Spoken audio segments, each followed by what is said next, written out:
الدعم مش تطبيل، والاختلاف مش خيانة، والنقد من غير فهم تخريب. هل احنا بلد بنجلد الناجح؟ محمد صلاح واحمد السقا، اسمعني كويس، اللي هقوله دلوقتي مش مريح. بلد كاملة بتفرح بالنجاح، بس اول ما النجاح يتزنق بنقلب عليه. هو ده طبيعي؟ محمد صلاح اتضغط، احمد السقا طلع قال كلمة دعم، فالرد كان هجوم، سخرية، تشكيك. ليه؟ لاننا بنحب الناجح وهو بعيد. صلاح في ازمة داخل نادي ليفربول، ده طبيعي في كرة القدم. السقا طلع قال ده لاعب كبير وقيمة ولازم يتقدر. مجرد دعم انساني، بس احنا عملنا ايه؟ قلبنا الموضوع محاكمة. خليك صريح، هو الدعم محتاج كارنيه؟ يعني الفنان ما ينفعش يتكلم؟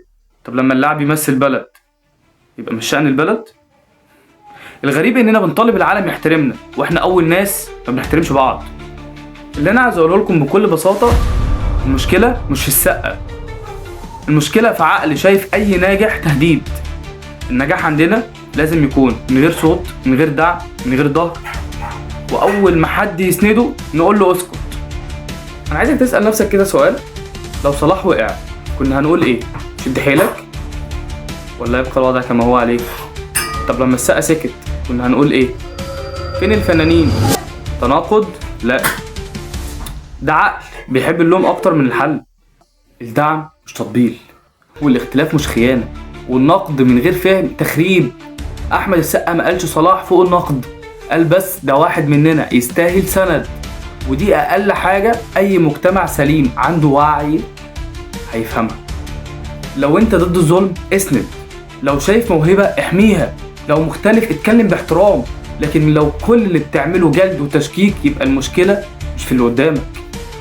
اعذرني، المشكلة هتبقى فيك انت. اختم الحلقة بتاعت النهاردة معاكم، قبل ما تكتب اي كومنت اسأل نفسك سؤال بسيط وحاول تستوعب اللي انت هتعمله. كلامي هيبني ولا هيكسر؟ ايه تأثيره في المجتمع؟ الوعي مش في انك تنتقد بس، الوعي انك تعرف امتى تسند وامتى تكون موجود. وطبعا ما تنسوش تعملوا لايك وشير وكومنت.